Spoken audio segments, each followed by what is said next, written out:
মোহাম্মদ বিন সালমান সেটা তিনি তোয়াক্কা করেন না বা কারো মতামত নেন না। এটা তাকে একটা একনায়কতান্ত্রিক শাসক হিসাবে প্রতিষ্ঠিত করেছে। তারপর সেখানে আদার্স কোনো পলিটিক্যাল পার্টি নেই যারা ভিন্নমত পোষণ করবে। মানুষ যদি কেউ ভিন্নমত পোষণ করে সেক্ষেত্রেও তাদেরকে বিভিন্ন শাস্তি ভোগ করতে হয়, সেটা একদম ক্যাপিটাল পানিশমেন্ট, মৃত্যুদণ্ড পর্যন্ত হতে পারে। সেই সৌদি আরবেরই ডিফ্যাক্টো নেতা হচ্ছেন মোহাম্মদ বিন প্রিন্স, যিনি পশ্চিমাদের মদতপুষ্ট এবং সব ধরনের সহযোগিতা পেয়ে থাকেন। সৌদি আরবের রাজনীতিতে মোহাম্মদ বিন সালমানের উত্থান হলো, এত দ্রুত এটা কিভাবে সম্ভব হলো আপনার দৃষ্টিতে কি মনে হয়? মোহাম্মদ বিন সালমান হচ্ছেন বর্তমানের ক্রাউন প্রিন্স এবং ডিফ্যাক্টো প্রধানমন্ত্রী। তো সৌদি আরবের আসলে যিনি ক্ষমতায় থাকেন তিনি সবসময় ক্ষমতাধরই থাকেন, কারণ এটা বুঝতে হলে সৌদির যেই শাসন ব্যবস্থা আছে সেটা ইম্পর্টেন্ট, এই জায়গায় ইম্প্যাক্ট ফেলে। কারণ হচ্ছে যে সৌদির যে ক্রাউন প্রিন্স তাকে কিন্তু বাদশাহ নিয়োগ দিয়েছেন এবং সেক্ষেত্রে কিন্তু কোনো আদার্স যেই স্টেক হোল্ডার থাকে সরকারের, সেগুলো কিন্তু তাদের কারো কোনো কিন্তু মতামত নেওয়া হয় না, শুধু বাদশাহী প্রিন্সকে নিয়োগ দেন। তো তার এখন প্রশ্ন হচ্ছে যে তিনি কিভাবে দ্রুত এত ক্ষমতাধর হয়ে উঠলেন। তো আসলে তিনি একজন কিন্তু অনেক আলোচিত বা ক্রাউন প্রিন্স একজন আলোচিত ব্যক্তি, নট অনলি সৌদি আরব বা মুসলিম ওয়ার্ল্ড, সেটার জন্য না, সারা পৃথিবীতেই একজন আলোচিত এবং গুরুত্বপূর্ণ। তো ক্ষমতাধর হওয়ার ক্ষেত্রে যেই বিষয়গুলো এখানে খুব বেশি কাজ করেছে সেটা হচ্ছে যে সৌদির ট্রেডিশন হচ্ছে মজলিস শুরা, অথবা যেই একটা কাউন্সিল আছে, শুরা কাউন্সিল আছে, সেটার মাধ্যমে যে সদস্য থাকে তাদের বিভিন্ন মতামত নেওয়া হয় রাষ্ট্রের যে গুরুত্বপূর্ণ সিদ্ধান্তগুলো নেওয়ার ক্ষেত্রে। তো এই ক্ষেত্রে এই নর্মসটা এই ক্রাউন প্রিন্স মোহাম্মদ বিন সালমান সেটা তিনি তোয়াক্কা করেন না বা কারো মতামত নেন না। এটা তাকে একটা একনায়কতান্ত্রিক শাসন ব্যবস্থা শাসক হিসাবে প্রতিষ্ঠিত করেছে। আরেকটা হলো যে যেই সম্ভাব্য যেই প্রিন্স থাকে, সৌদিতে কিন্তু হাজার হাজার প্রিন্স আছে এবং রাজনীতিতে প্রায় শতাধিক প্রিন্স সক্রিয়। তো এই মোহাম্মদ বিন সালমান যখন প্রিন্স হলেন, তারপর কিন্তু যারা সম্ভাব্য প্রিন্স, যারা আবার তার পরবর্তী উত্তরসূরি হতে পারেন, তাদেরকে তিনি বিভিন্ন অজুহাতে, অর্থাৎ দুর্নীতি, তারপর বিভিন্ন কেলেঙ্কারিতে তাদেরকে অভিযুক্ত করা হয় এবং তাদের বিভিন্ন মেয়াদে সাজা দেওয়া হয়। তো এই কারণে তার যেই প্রিন্সে তার যেই শাসন ব্যবস্থায় তাকে যেই প্রতিযোগিতামূলক যেই শাসন ব্যবস্থা, সেই বিষয়টা অনুপস্থিত। সে কারণেও আর হচ্ছে যে এখানে ডিসেন্ট, অর্থাৎ ভিন্ন মতের মানুষদেরকে এখানে খুব একটা সহ্য করা হয় না, টলারেট করা হয় না। যেমন আপনি ধরেন যদি সাংবাদিক হয়, সাংবাদিকদেরকেও সেখানে বিভিন্নভাবে হ্যারাস করা হয়, সাজা দেওয়া হয়। তারপর সেখানে আদার্স কোনো পলিটিক্যাল পার্টি নেই যারা ভিন্নমত পোষণ করবে। মানুষ যদি কেউ ভিন্নমত পোষণ করে সেক্ষেত্রেও তাদেরকে বিভিন্ন শাস্তি ভোগ করতে হয়, সেটা একদম ক্যাপিটাল পানিশমেন্ট, মৃত্যুদণ্ড পর্যন্ত হতে পারে। তো এটা হচ্ছে যে অভ্যন্তরীণ রাজনীতিতে তার অনেক বেশি ক্ষমতাধর হয়ে ওঠা। আরেকটা বিষয় হচ্ছে সে ইন্টারন্যাশনালি অনেক গুরুত্বপূর্ণ। সৌদি আরব সৌদি আরব অনেক ভাইটাল। এক হচ্ছে যে মিডল ইস্টের তার যেখানে অবস্থান, সেটা রিজিওনাল পলিটিক্সে তার সৌদি আরবের ভূমিকা। কারণ হচ্ছে যুক্তরাষ্ট্র এবং পশ্চিমাদের যে ইরান বিরোধী যে ক্যাম্পেইন এবং তারা যে ইসরায়েলকে নিয়ে তাদের যেই কার্যক্রম, সেটার বিরুদ্ধে যদি একটা যে শক্তিটা দরকার, সেটা হচ্ছে সৌদি আরব। এবং সেই সৌদি আরবেরই ডিফ্যাক্টো নেতা হচ্ছেন মোহাম্মদ বিন প্রিন্স, যিনি পশ্চিমাদের মদতপুষ্ট এবং সব ধরনের সহযোগিতা পেয়ে থাকেন। তো এক্ষেত্রে তাকে আসলে খুব বড় কোনো শাস্তি বা কোনো স্টেটমেন্ট, বিবৃতির মুখোমুখি হতে হয় না। আর বিশ্বের অন্যান্য যেই রাষ্ট্রনেতা বা রাষ্ট্র আছে, যেরকম আমরা যদি ধরি যে চীন অথবা রাশিয়া, সেখানেও তার একটা ভালো ব্যালেন্স আছে। মানে পশ্চিমাদের বলয় থেকে বের হয়েও তিনি একটা ব্যালেন্স স্থাপন করেছেন, যার কারণে বিভিন্ন সময়ে তিনি যেই সমস্যা বা চ্যালেঞ্জের মুখোমুখি হন, সেক্ষেত্রে এই চীন রাশিয়া থেকে কোনো চ্যালেঞ্জ তিনি ফেস করেন না বা কোনো তাদের বিরুদ্ধে কোনো কথা বলা হয় না এখান থেকে। সেটাও এক্ষেত্রে তাকে অনেক বেশি ক্ষমতাধর হয়ে ওঠার তৈরি করেছে। আরেকটা বিষয় উল্লেখ করা দরকার, যেটা হচ্ছে যে তেল এবং গ্যাস, যেটা সারা বিশ্বের জন্য দরকার। এবং সৌদির তেল গ্যাস না হলে কিন্তু মানে তেল গ্যাসের দাম বেড়ে যাবে সারা পৃথিবীতে। তো সেটার জন্য তারা অনেক গুরুত্ব পায় এবং সে কারণে তিনি মানে এইগুলোর উপর বেস করেই তিনি অনেক ক্ষমতাধর হয়েছেন। যেমনটি বলছিলেন যে এগুলোর উপর আসলে বেস করে একনায়কতন্ত্র যেটা প্রতিষ্ঠিত হয়েছে। আর ক্রাউন প্রিন্স মোহাম্মদ বিন নাইফকে সরিয়ে দেওয়ার ঘটনায় আন্তর্জাতিক মহলের প্রতিক্রিয়াটা কেমন ছিল? এবং আমি যদি আরেকটু বলি যে পাশাপাশি ইয়েমেনে সামরিক অভিযানের সিদ্ধান্ত সিদ্ধান্ত সৌদি আরবের ভাবমূর্তি এবং কূটনীতিতে কি ধরনের প্রভাব ফেলছে বলে আপনি মনে করেন? আসলে সত্যি কথা বলতে যদি বলি, নায়েফের যেই ক্ষমতাচ্যুত করে, অর্থাৎ নায়েফের স্থলাভিষিক্ত হয়েছিলেন ক্রাউন প্রিন্স মোহাম্মদ বিন সালমান। তো সেক্ষেত্রে আসলে যেই প্রক্রিয়াটার মধ্য দিয়ে নায়েবকে পদচ্যুত করা হয়েছে, তাকে প্রথমত তাকে মানসিকভাবে চাপ তৈরি করা হয়েছে, তাকে বিভিন্নভাবে হ্যারাস করা হয়েছে, তারপর তার বিরুদ্ধে অনেক এলিগেশন, স্ক্যাম নিয়ে আসা হয়েছে।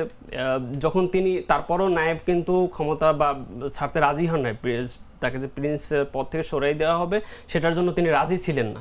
তো তাকে মানসিকভাবে চাপ দেওয়া হলো, তিনি অসুস্থ ছিলেন এবং কি এমন পর্যায়ে গেছে যে তাকে তার যে প্রয়োজনীয় ওষুধ দরকার সেগুলো পর্যন্ত তাকে বন্ধ করে দেওয়া হয়েছিল। পরবর্তী এক পর্যায়ে তিনি বাধ্য হয়ে পদত্যাগ করেন। তবে এখানে সবথেকে ইন্টারেস্টিং বিষয় হলো যে আন্তর্জাতিক একজন ব্যক্তিকে যে পদচ্যুত হলে বা পদচ্যুত করালে যে আন্তর্জাতিক প্রেশারটা আসে অন্যান্য রাষ্ট্র থেকে, এই ক্ষেত্রে ইন্টারফারেন্সটা অনেক কম ছিল। কারণ যদিও নায়েব পশ্চিমা রাষ্ট্র, বিশেষ করে যুক্তরাষ্ট্রের মদতপুষ্ট ছিলেন, যুক্তরাষ্ট্র তার বিভিন্ন কার্যক্রমের প্রশংসা করতেন, তিনি এমনকি যুক্তরাষ্ট্রের বিভিন্ন সামরিক বাহিনীর বিভিন্ন কোর্স থেকেও প্রশিক্ষণ নিয়েছিলেন। তারপরেও এখানে ইন্টারফারেন্সটা কম ছিল এবং মোহাম্মদ বিন সালমান যখন প্রিন্স হন তখন তাকে স্বাগত জানানো হয় যুক্তরাষ্ট্র থেকে। তার মানে এখানে খুব একটা প্রভাব ছিল না। অথবা আপনি দেখেন এটার কারণে যে সৌদির কোনো রাষ্ট্রদূতকে কোনো পৃথিবীর অন্য কোনো রাষ্ট্রদূত অন্য কোনো দেশ তলব করেছে তাও হয় না, মানে কেউ বিবৃতি দিয়েছে সৌদির বিরুদ্ধে সেটাও হয় নাই। তো স্বাভাবিকভাবে এটার প্রতিক্রিয়া খুব কম ছিল, তবে এটাকে খুব একটা ভালোভাবে নেয় না যেহেতু প্রক্রিয়াটা যথাযথ ছিল না। আর আপনি যেটা দ্বিতীয় কোয়েশ্চেন যেটা বলছিলেন যে ইয়েমেনের ব্যাপারটা, সৌদির যে হামলা, আসলে ইয়েমেনের কিন্তু একটা আরব বসন্তের পরে ইয়েমেনের যেই বিশৃঙ্খল পরিস্থিতি সৃষ্টি হয়েছিল, সেখানে রাজনৈতিকভাবে অনেক অস্থিতিশীল ছিল, বিভিন্ন ফ্যাক্টরস ছিল। তো ইয়েমেনের যে সরকার প্রধান ছিলেন, রাষ্ট্রপ্রধান ছিলেন, তিনি সৌদি আরবকে সেখানে হস্তক্ষেপের আহ্বান জানিয়েছিলেন। তো এখানে যে ইয়েমেনের উপর যে শুধু সৌদি আরব হামলা করেছিল শুধু সেটা নয়, এখানে যে উপসাগরীয় একটা জোট ছিল, যেখানে বাহরাইন, আরব আমিরাত, কাতার, এদের একটা জোট ছিল, তারা সেখানে ক্যাম্পেইন করেছে এবং সেখানে প্রত্যক্ষভাবে পশ্চিমা রাষ্ট্রগুলো, যুক্তরাষ্ট্র লজিস্টিক্যাল, তারপর গোয়েন্দা তথ্য সরবরাহ থেকে সব ধরনের সহায়তাই করেছে। সেক্ষেত্রে প্রথম দিকে একটা ছিল যে আমরা সবসময় শুনি যে সন্ত্রাসবাদ দমনের প্রেক্ষাপটে যেই ক্যাম্পেইনটা করা হয় সেটার একটা সমর্থন ছিল পশ্চিমাদের। তবে আন্তর্জাতিক অঙ্গন থেকে যে রিয়াকশনটা ছিল সেটা হচ্ছে আপনার হামলার ফলে ইয়েমেনে যে দুর্ভিক্ষ দেখা দিয়েছিল, লাখ লাখ মানুষ না খেয়ে থাকা, বিভিন্ন বেসামরিক লোকজনের যে হতাহত হামলার কারণে, সে কারণে অনেক ইন্টারন্যাশনাল প্রতিক্রিয়া ছিল এবং শেষ পর্যন্ত সৌদি আরব সেটা কন্টিনিউ করতে পারে না এবং শেষ পর্যন্ত তাকে করোনা মহামারীর সময় তাদের সেই হামলাটা উইথড্র করা হয় এবং হুতিদের উপর যে হামলাগুলো করা হচ্ছিল এবং হুতিও সৌদি আরবের উপর একইভাবে প্রেশার দিয়েছিল, তারাও সৌদি আরবের বিভিন্ন তেল স্থাপনায়, যেটা তাদের অর্থনীতির মূল চালিকা শক্তি, সেখানে হামলা চালিয়েছিল, যার কারণে এক পর্যায়ে বিভিন্ন কারণে তারা নেগোসিয়েশন করতে বাধ্য হয়। তবে মানবিক পরিস্থিতির কারণে সৌদি আরব অনেক সমালোচনার মুখোমুখি হয়েছিল।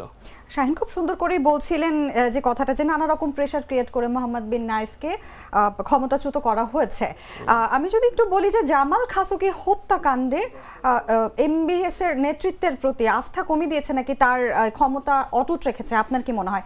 এবং আমি সাথে একটু যোগ করব যে সেই সঙ্গে নারীদের স্বাধীনতা এবং অর্থনীতি সংস্কারের যে উদ্যোগটা নেওয়া হচ্ছে তাকে মানে সত্যি সৌদি সমাজের জন্য পরিবর্তন আনছে নাকি এটি শুধু আন্তর্জাতিক চাপটা সামলানোর জন্য?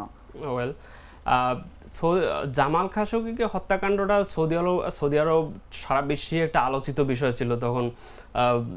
শুধুমাত্র একজন সাংবাদিক ভিন্ন মত অবলম্বন করার কারণে অথবা একজন রাষ্ট্রনায়কের সমালোচনা করার কারণে তাকে হত্যা করা হয়েছে এবং এই হত্যাকাণ্ডটা এমন না যে সৌদি আরবের কোনো কোথাও হত্যা করা হয়েছে অথবা তাকে কোথাও পৃথিবীর অন্য কোনো রাষ্ট্রে অ্যাসাসিনেট করা হয়েছে, তাও না। এটা করা হয়েছে তুরস্কের একটা তুরস্কের যে সৌদি অ্যাম্বাসি আছে সেই সৌদি অ্যাম্বাসির মধ্যে এবং সেটা বিভিন্ন আন্তর্জাতিক যে গোয়েন্দা সংস্থার রিপোর্ট এবং তুরস্কের যে গোয়েন্দা সংস্থা তারা সরাসরি এটার সাথে জামাল খাশোগির হত্যাকাণ্ডের সাথে এমবিএস এর একটি সংশ্লিষ্টতা পেয়েছে এবং এমনটিও বলা হয়েছে যে জামাল খাশোগির হত্যাকাণ্ডের সঙ্গে এমবিএস সরাসরি জড়িত এবং তার সহযোগীরাই এই কাণ্ডটি ঘটিয়েছেন।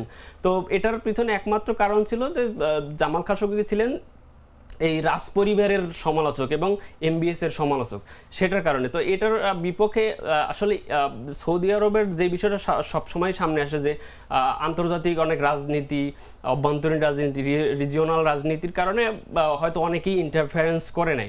যেরকম প্রথমেই আমি বলেছিলাম যে চীন রাশিয়া খুব একটা হস্তক্ষেপ করে না, তারপর যুক্তরাষ্ট্র সৌদি আরবের সাথে খুব ভালো বন্ধু। ইন্টারেস্টিংলি তখনও ডোনাল্ড ট্রাম্প ক্ষমতায় ছিলেন যখন খাশোগিকে হত্যা করা হয়। তো ডোনাল্ড ট্রাম্প এটার রিয়াকশনও দিয়েছিলেন, যে ইঙ্গিত দিয়েছিলেন যে এটার সাথে এমবিএস জড়িত থাকতে পারে বা তারা জড়িত, সরকার জড়িত। তো যদিও বরাবরই সেটার মানে ডিনাই করে আসছে এমবিএস যে না, এটার সাথে সরকারের বা তার কোনো সংশ্লিষ্টতা নাই। তারপরও যুক্তরাষ্ট্রের পক্ষ থেকে যে বিবৃতি বা যে কথা বলা হয়েছিল তার পরিপ্রেক্ষিতে সৌদি আরবের সাথে যুক্তরাষ্ট্রের সম্পর্ক খারাপ হয়েছিল, যদিও পরবর্তীতে ঠিক হয়ে গেছে, কারণ আন্তর্জাতিক অনেক ফ্যাক্টর, তারপর তেল গ্যাস, এই কারণে খুব বেশি হয় না। পরবর্তীতে সৌদি আরবে এটা বিচার করা হয়েছে জামাল খাশোগির হত্যাকাণ্ডের, 5 জনকে মৃত্যুদণ্ড দেওয়া হয়, 3 জনকে বিভিন্ন মেয়াদে সাজা দেওয়া হয়েছে। যদিও পরবর্তীতে জামাল খাশোগির ছেলে সেই যাদেরকে অভিযুক্ত করা হয়েছিল তাদেরকে ক্ষমা করে দিয়েছেন। আমি একটু জানতে চাচ্ছিলাম যে নারীদের স্বাধীনতা ও অর্থনৈতিক উদ্যোগ কি সত্যি মানে সৌদি সমাজে পরিবর্তন আনবে? এটা হচ্ছে কি, সৌদি এমবিএস যখন ক্ষমতায় আসছেন তখন তিনি কিছু ভিশন নিয়েছেন, ভিশন 2030, এবং তিনি ব্যাপক এটার আন্ডারে তিনি ব্যাপক সংস্কারমূলক পদক্ষেপ নিয়েছেন। এটারই একটা অংশ হচ্ছে নারীদের স্বাধীনতার কথা যে বলা হচ্ছে, তাদের যে পোশাকের ক্ষেত্রে অনেক বিধিনিষেধ ছিল সেগুলো অনেক শিথিল করা হয়েছে। তারপর আপনার অ্যালকোহলের উপরে অনেক নিষেধাজ্ঞা ছিল স্পেসিফিক জোনে, সেটাকে বৈধ লাইসেন্স দেওয়া হচ্ছে বিভিন্ন। এটার মূল কারণটা হচ্ছে নারীদের গাড়ি ড্রাইভিং করার লাইসেন্স দেওয়া হচ্ছে। এটার মূল কারণ হচ্ছে যে ট্যুরিজমকে অ্যাট্রাকশন করা এবং বেশ কিছু পরিবর্তন করা, কারণ সৌদিতে যদি এই ধরনের রেস্ট্রিকশনগুলো থাকে সেক্ষেত্রে আন্তর্জাতিক ট্যুরিজমের উপর বিভিন্ন দেশের নাগরিকদের অথবা বিভিন্ন মানবাধিকার সংস্থাগুলো যে প্রশ্নগুলো তোলে সেটা থেকে অ্যাভয়েড করার জন্য সৌদি সরকার যে ভিশন 2030 নিয়েছে সেটার অংশ হিসেবেই নারীদেরকেও এই পোশাকের স্বাধীনতা দেওয়ার চেষ্টা করছে তারা। তো এটা আসলে অনেকেই বলছেন যে এটা আসলে যে নারীদের স্বাধীনতার ব্যাপারটা তা না, এটার পিছনে অর্থনৈতিক কারণ আছে। কারণ নারীরা যদি বাইরে যায়, নারীরা যদি কাজ করে, তাদের অর্থনীতিতে, তাদের জিডিপিতে, তাদের যে ট্যুরিজম সেক্টর আছে এগুলো প্রভাব পড়বে। সেই জন্যই মূলত এই সিদ্ধান্ত নেওয়া। এবং বলা যেতে পারে কিছুটা আন্তর্জাতিক চাপ সামলানোর। এটাই তো যে মানবাধিকার সংস্থাগুলো প্রশ্ন তোলে যে স্বাধীনতা নাই, মেয়েদের স্বাধীনতা নাই, সেই কারণে তারা এই জায়গাটা থেকে বের হয়ে আসার চেষ্টা করছে। যে অন্য আগে যেই বিধিনিষেধগুলো ছিল সেগুলো তারা এখন দেখেন সৌদি আরবে কিন্তু সিনেমা ইন্ডাস্ট্রি অনেক বেশি এক্সপ্যান্ড, অনেক বাড়ছে। তো তাদের এখানে অনেক সিনেমা তৈরি হচ্ছে এবং এটা যে অভ্যন্তরীণভাবে তা না।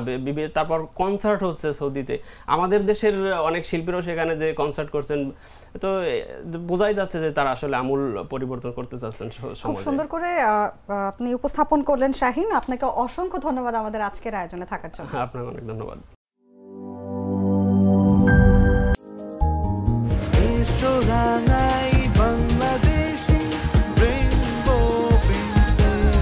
রেইনবো পেইন্টস, ছড়াও জীবনের রং।